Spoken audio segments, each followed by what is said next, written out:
Bueno, Vicky, empezás bien arriba hoy la columna. Saltando, venimos a sacarnos broncas de injusticias. Exactamente. Vamos a estar hablando en esta nueva emisión de nuestra columna Derechos y Derechos, acá en el Ágora, por segundo año consecutivo, del caso de Joel Monge, que él es un chico trans, que es profesor de inglés y que ha sufrido un caso de una injusticia por parte del sistema judicial de nuestro país, puntualmente de la provincia de Entre Ríos. Él en 2016 previamente ya venía siendo hostigado desde casi toda su vida por los vecinos de la localidad donde él había nacido, donde nació, donde ahora reside actualmente inclusive, que es Santa Elena, a la orilla del río Paraná. Porque bueno, él como decíamos, es un varón trans, entonces con todas las cosas que acarrea tener que tomar la decisión o llevar adelante la decisión de luchar por la identidad de género autopercibida.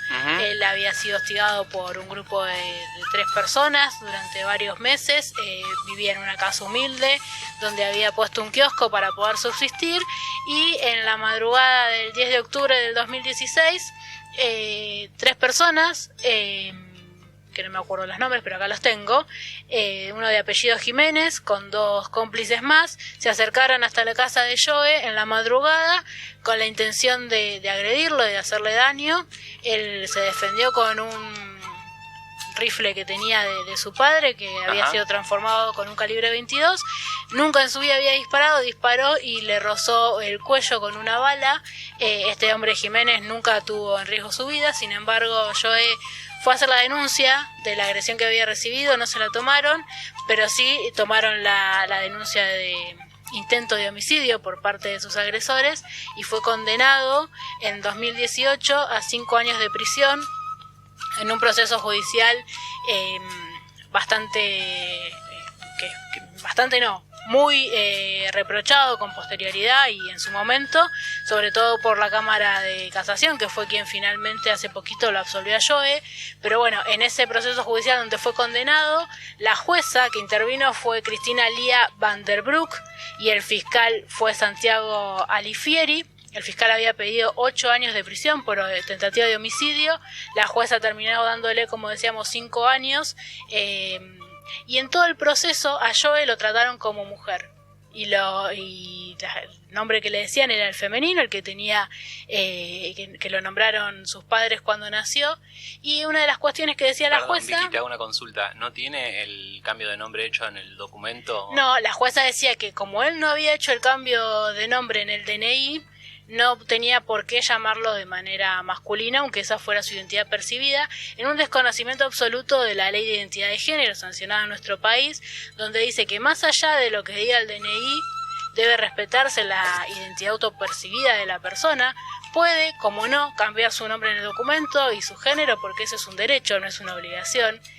Entonces estaba incumpliendo absolutamente la jueza la ley al tomar esta decisión, claramente un hecho discriminatorio, porque si no hay una discriminación y no hay una intolerancia hacia quien no es como uno o como una, no se tienen esos tratos. Así que bueno, esta injusticia le valió a Joe estos 5 años de condena. Él nos lo pasó en la cárcel porque no estaba firme. Sin embargo, un mes después de la agresión que sufrió en su casa y que tuvo este hecho de defensa, de legítima defensa, su padre falleció por toda la situación de estrés, ya venía con problemas de salud, y hace muy poquito, en enero, falleció su madre. Joe tuvo una seguidilla de batalla judicial, le costó mucho conseguir un defensor. Él había pedido un defensor oficial porque no tenía recursos, fue nombrado 15 días antes del inicio del juicio oral. Esto quiere decir que el defensor no tuvo tiempo de prepararse, claro. Tampoco. El acceso a la justicia le fue negado en este sentido. Porque recordemos que las causas también son hojas y hojas y hojas y hojas de evidencia, que a veces son 300, 500, 800 o más. Y un defensor oficial tiene muchísimo trabajo. Finalmente Joe se muda a Capital Federal y ahí encuentra como otra sociedad. Y encuentra una agrupación que es Abosex, son abogados por la identidad sexual, con un equipo de 12 abogados y una abogada que llevaba adelante su causa, empieza el camino de la apelación.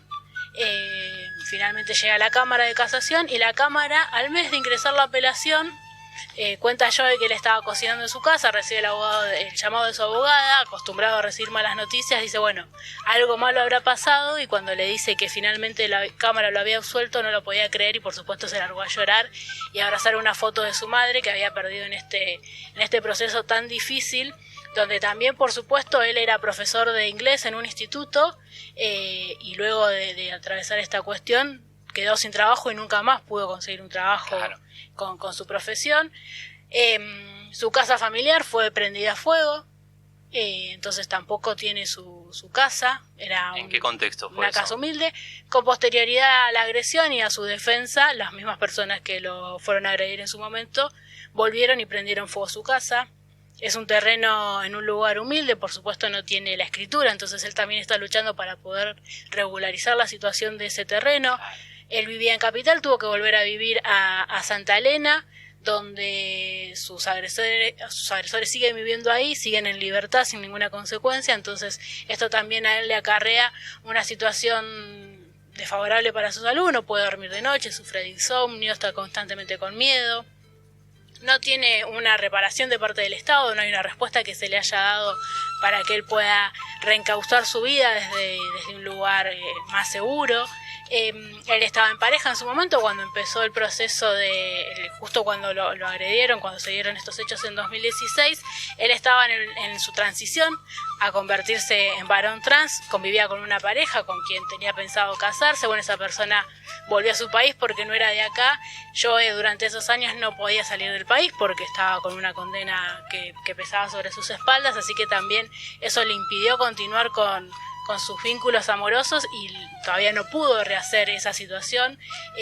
Y todas estas son consecuencias de una justicia patriarcal, con falta de perspectiva de género, y también son consecuencias de un discurso de odio y de intolerancia que no debe ser nunca justificado o sostenido en democracia, y lo traía también a colación porque, bueno, estos hechos que acontecieron hace 2 o 3 días en nuestra ciudad, con la intolerancia política, la violencia y esos mensajes y discursos de odio que terminan en hechos violentos, tiene una relación, están relacionados porque son discursos que no pueden convivir en democracia. Así que no quería dejar de traer el caso de Joe, que finalmente tuvo un final feliz, por lo menos desde el lado de la justicia. En la absolución, los jueces de la Cámara critican el fallo que lo condenó a Joe, dice que no tuvo en cuenta el contexto, que no tuvo una perspectiva de género. Dice: este fallo denuncia la violencia ejercida para mantener los privilegios del colectivo mayoritario, dijo Joe en su momento, que se ejerce para recordar al otro la condición de subordinación o inferioridad, para dar una lección sobre el lugar que se debe ocupar, violencia que busca erradicar las diferencias, se ejerce para liquidar lo que el otro representa, para hacerlo desaparecer. Estas palabras se aplican al caso de Joe, a la transfobia, y también se aplican a la violencia política. Sí, son todas formas de odio, de un mismo odio que tiene diferentes tipos de expresiones y que, como nos decía la doctora Fernández Abelo, tiene que ver con la otredad negativa o la incapacidad de aceptar al otro. Exactamente, y pone en relevancia la necesidad de reformar el sistema judicial, no solo el sistema federal de justicia, sino los sistemas provinciales, que son los que en definitiva regulan nuestra vida cotidiana, ¿no? Porque el fuero federal es extraordinario y el ordinario, como su nombre lo indica, es el fuero federal. Todas estas cuestiones van a la provincia y también necesitamos que estos foros se revean, que adquieran la perspectiva de género para terminar con esta justicia que es una injusticia patriarcal, donde lo único que se aseguran son las diferencias y que sigan existiendo los privilegios. Y bueno, también más adelante vamos a estar hablando un poco más sobre el punitivismo y cuál es lo que es la ideología punitivista y qué es lo que busca. Y nada, volver a resaltar esta necesidad de que uno de los poderes del Estado se vuelva democrático de una vez por todas. Sí, la justicia, por si a alguien le quedó la duda, por si no se entendió, el poder judicial, la familia. Exacto, la aristocracia de este país. Sí. Sí. Así que bueno, yo quería invitarlos porque hoy a las 20 horas vamos a estar hablando con Joe, que va a estar desarrollando con sus palabras y contándonos cómo fue su experiencia y cómo atraviesa ahora esta militancia que él tiene en defensa de sus derechos y del colectivo trans, travesti y LGTBIQ de nuestro país. A las 20 horas nos van a poder estar viendo ahí conversando con Joe en el Instagram del Frente Feminista Nacional y Popular. Vamos a estar haciendo un vivo, así que ahí va a ser mucho más enriquecedor y más lindo escuchar, porque va a ser de su propia boca y con sus propias palabras contando esta experiencia tan atroz que ha sufrido. Buenísimo. Bueno, y celebro estos vivos que están haciendo desde el Instagram del Frente Feminista Nacional y Popular. Contar también un poco de autorreferencialidad, que estuve presente en uno el mismo día 25, ¿no? Sí, ya me pierdo con todo el lo que 25. pasó. El 25, el día del atentado. Bueno, Vicky, a vos te tocó estar coordinando junto a nuestra compañera de programa y compañera de esta emisora, Natalia Carabajal Figueroa. También estuvo Alejandra Santucho, nuestra columnista, también compañera de la radio. Fue un vivo casi de la hora. Sí. Estuvo la senadora Ayelén Durán, con quien conversamos ayer, y estuvo Samira Hammer también. Samira Hammer, que es militante del Partido Solidario, y también estuvo Gisela Gigliani, la presidenta del bloque del Frente de Todos. Me olvidaba de Gisela, sí, que también estuvo refiriéndose a este tema del atentado, no solo en el vivo, sino en varios medios, y con una visión que entiendo con un buen diagnóstico de lo que sucedió y apelando a las palabras justas. Exactamente, bueno, ese vivo lo encuentran en el Instagram del Frente Feminista, está subido, y también en el canal de YouTube, de paso hacemos el chivo, pero bueno, son lugares de análisis y de reflexión que está bueno tener, no perderlos, y sumamente necesarios en estos momentos de tanta violencia y de tanta bronca y odio, sentarse un poco a pensar, a reflexionar y analizar lo que estamos viviendo. Bien.